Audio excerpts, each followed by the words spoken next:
"But you're not alone anymore, Ben. I want to help you," she insisted, sensing the weight of his words. He sighed deeply, glancing at the book before looking back at her. "The house is tied to the old ways. Voodoo is a part of our history, but it's not what it seems. It's both a blessing and a curse." Before Caroline could press for more information, Violet appeared in the doorway, her presence looming. "Ben, it's time for your medication," she said sharply. The warmth in the room dissipated, replaced by a cold tension. Ben fell silent, and Caroline could see the conflict in his eyes. "Of course," Caroline said, forcing a smile as she moved to assist Ben. Violet's gaze lingered on the book, and Caroline felt an unspoken warning in her presence. As the day wore on, Caroline couldn't shake the sense of foreboding. She resolved to investigate further, knowing that the more she learned about the house, the better equipped she would be to help Ben. After finishing her duties, she ventured into the garden once again, hoping to find some solace among the overgrown flowers. The garden was a tangled mix of beauty and neglect. Wildflowers bloomed amid rampant weeds, and ancient trees cast long shadows. She wandered deeper, letting her thoughts drift as she considered the stories embedded in the soil. Suddenly, her foot struck something hard beneath the foliage. Kneeling, she brushed away the dirt to reveal a stone, a grave marker, weathered and worn. Caroline's heart raced as she cleared the debris. The inscription was barely legible, but she could make out a name, Marie Laveau. Her mind raced. She recognized the name from her readings. Marie Laveau was a famous voodoo priestess, known for her powerful influence in New Orleans. The realization sent a shiver down her spine. This grave was a testament to the intertwining of history and magic. As she stood, a sense of connection washed over her. The weight of the past pressed against her, and she felt an inexplicable urge to learn more. But as she turned to head back to the house, she noticed a figure watching her from the edge of the garden. A woman, dressed in old-fashioned clothing, stood with her back to Caroline, her hair cascading down her back. Caroline blinked, and the figure vanished. Heart pounding, she shook her head, dismissing it as a trick of the light or her imagination. Yet the encounter unsettled her, fueling her determination to unravel the mysteries of the plantation. That evening, Caroline found herself unable to sleep.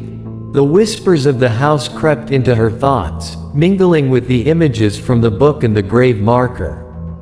She could feel the house calling to her, urging her to uncover its secrets. Rising from her bed, she grabbed the key she had found earlier and made her way to the locked door at the end of the hallway. The door loomed before her, its presence both inviting and foreboding. She inserted the key, her heart racing as she turned it. The lock clicked open, and the door creaked as it swung ajar, revealing a darkened room shrouded in shadows. Inside, the air was thick with dust, and the scent of mildew filled her nostrils. She stepped cautiously into the room, her senses heightened.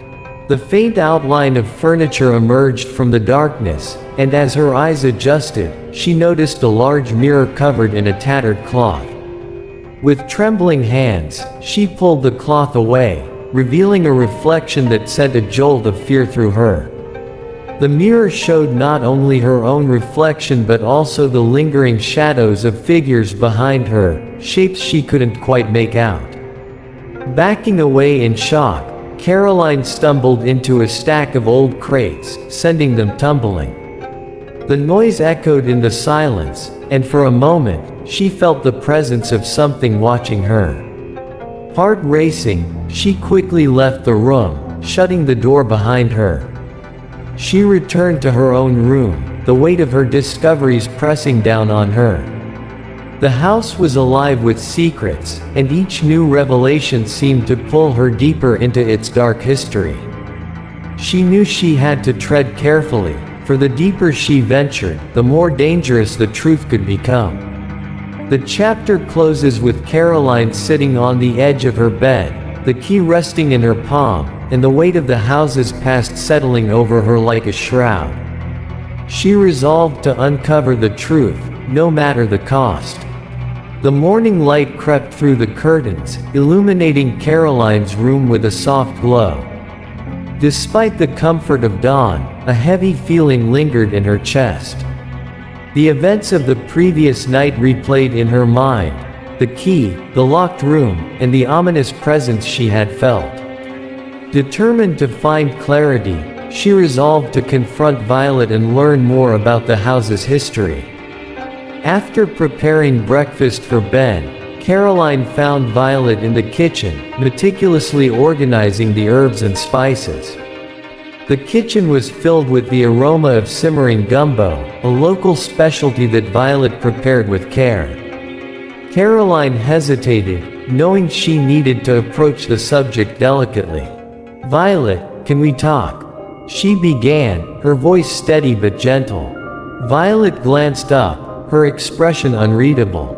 "About what?" "I found some things in the attic and the library, about the history of the house and voodoo practices. I think it's important to understand what's happening here." Violet's demeanor shifted instantly. Her eyes narrowed, and a chill settled over the room. "Some things are better left undisturbed, Caroline. This house has a past that doesn't need to be revisited." "Ben seems to know more than he lets on," Caroline pressed, her determination growing. "I feel like there's something he's trying to tell me." Violet's gaze darkened, and for a moment, Caroline felt as if she were standing on the edge of a precipice.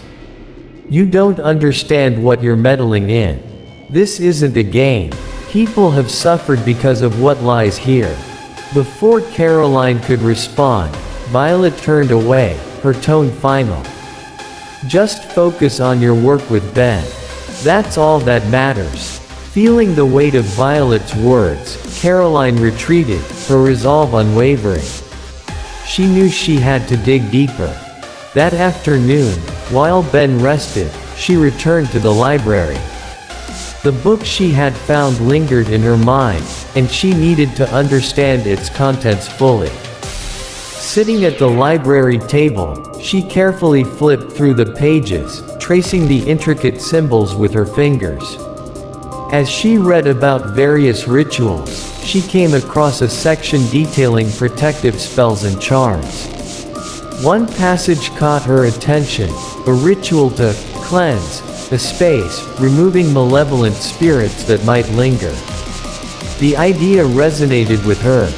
Perhaps this was why the house felt so charged with energy, as if the past were pressing in from all sides. If there were spirits tied to the house, perhaps they were the source of the unease that plagued Ben and Violet. With renewed purpose, Caroline decided to perform the cleansing ritual.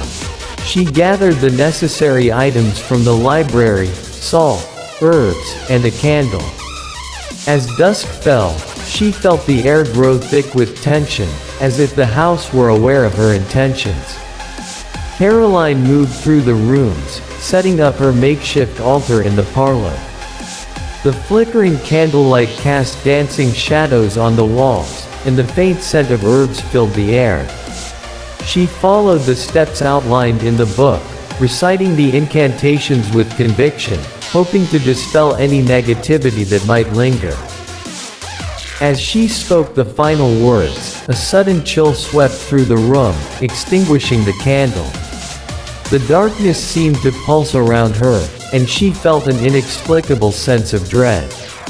The shadows shifted, momentarily coalescing into indistinct shapes before dissolving back into the corners of the room.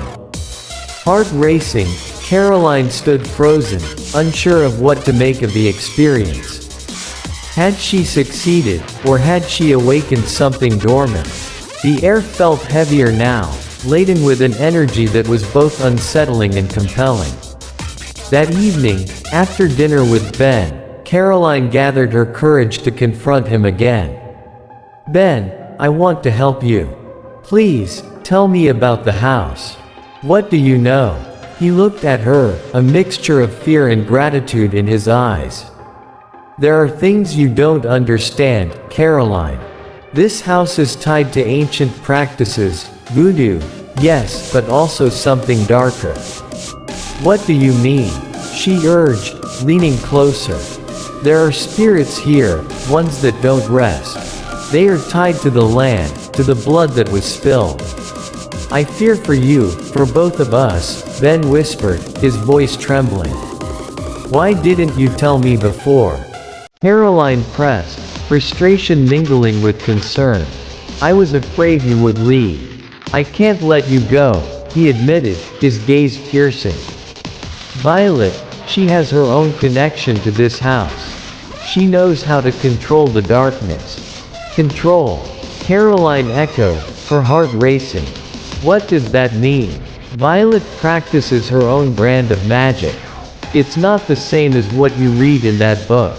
It's twisted, born from pain and loss, Ben replied, his voice barely above a whisper. Caroline's mind raced. Was Violet the Boko that Ben had mentioned? What secrets was she hiding? The next morning, Caroline felt an urgency to explore the plantation grounds further. Perhaps there were more clues outside, remnants of the past that could shed light on the present. She ventured out into the garden, the oppressive humidity clinging to her skin. As she wandered through the overgrown paths, she spotted a small, weathered shed at the edge of the property, partially hidden by vines. Drawn to it, she approached cautiously, sensing an inexplicable pull. The door creaked open, revealing a dark interior filled with rusted tools and forgotten relics. Among the clutter, she discovered an old wooden box. Inside were several items, more symbols, small figures carved from wood, and bundles of dried herbs tied with twine. They resembled the offerings she had read about in the book. A sense of foreboding washed over her as she realized these were remnants of rituals conducted long ago.